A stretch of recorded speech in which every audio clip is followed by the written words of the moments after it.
नमस्कार दोस्तों, हिसार में छात्र पिट रहे हैं, सरकार सो रही है। मामला हरियाणा एग्रीकल्चर यूनिवर्सिटी का है, लेकिन उसको हिटलर की छावनी बना दिया गया। छात्रों की चप्पलें बिखरी पड़ी हैं, फर्श खून से सना है और छात्राओं की चीखें भी सुन रहे हैं। लेकिन वो एक शांतिपूर्वक प्रदर्शन कर रहे थे और प्रदर्शन में डिमांड थी स्कॉलरशिप की। और छात्र प्रदर्शन करते हुए वीसी ऑफिस गए, लेकिन वहां गार्ड्स ने उनको आगे नहीं जाने दिया गया और वहां की जो धक्का मुक्की थी छात्रों को महंगी पड़ी और गार्ड्स ने उनको भगा भगा कर मारा। सुबह भी मारा, शाम को भी मारा, रात को भी मारा। रात 12 बजे तक छात्र जो है वो वहां पर अपना इलाज जो है सिविल हॉस्पिटल में लेते रहे।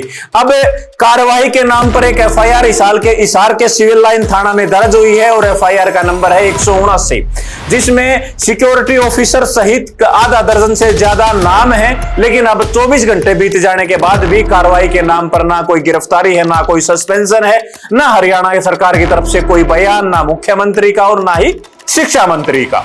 अब जो सीएसओ हैं सुखबीर सिंह, उनके गार्ड्स जो है वो कमांडो की तरह तैनात थे। मारपीट की, गाली गलौज, छात्राओं के साथ दुर्व्यवहार, आपराधिक साजिश। मगर सरकार का रुख देखकर लगता है ये कोई एफआईआर नहीं हुई, कोई छोटी मोटी बेटोड़े से गोशी चौड़ी होने वाली खबर है।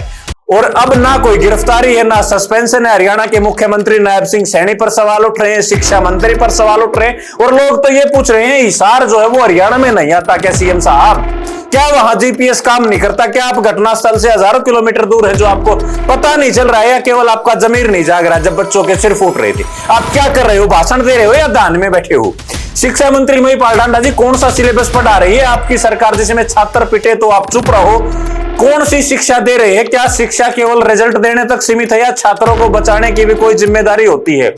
वीसी कंबोज साहब, कौन सी किताब में आपने पढ़ा है कि छात्रों के ऊपर पहले लाठी चले और फिर उनसे बात हो? ये कोई प्रशासनिक परीक्षा का सेंटर नहीं, हिसार की एग्रीकल्चर यूनिवर्सिटी है और इस यूनिवर्सिटी में पढ़ने वाले छात्र जो है भविष्य के अन्नदाता बनेंगे, नई नई किस्में जो है वो पैदा करेंगे। लेकिन सिक्योरिटी गार्ड को किसने अनुमति दी उनको इस तरह से पीटने की? क्या उनके पास कोई ऑर्डर था?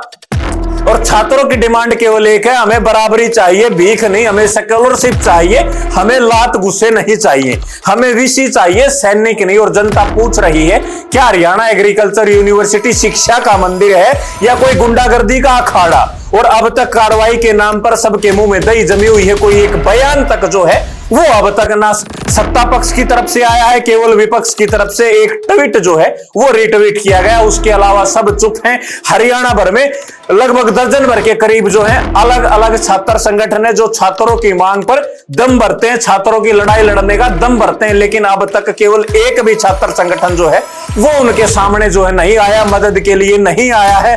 क्या केवल जो छात्र संघ चुनाव या छात्रों के जो मुद्दे होते हैं केवल चुनावी मुद्दे होते हैं, उसके बाद उनका कोई लेना देना नहीं होता? ये सवाल है मुख्यमंत्री जी, शिक्षा मंत्री जी, और आपको इनका जवाब देना पड़ेगा। क्या जो पीएचडी के छात्र हैं वो पिटने के लिए यूनिवर्सिटी में गए हैं? क्या उनकी पीएचडी का जो मादा रह जाएगा? दर्जन भर के करीब छात्रों को जो चोट पहुंची है उनकी जवाबदेही किसकी होगी? अब छात्र जो मांग कर रहे हैं वीसी साहब को हटाओ, सीएसओ को हटाओ, एफआईआर जो है उसके ऊपर जो है कार्रवाई हो। अब ये कार्रवाई कब होगी ये देखने वाली बात है, लेकिन आप इसके बारे में क्या सोचते हैं वो हमें कमेंट बॉक्स में जरूर लिखें। शुक्रिया।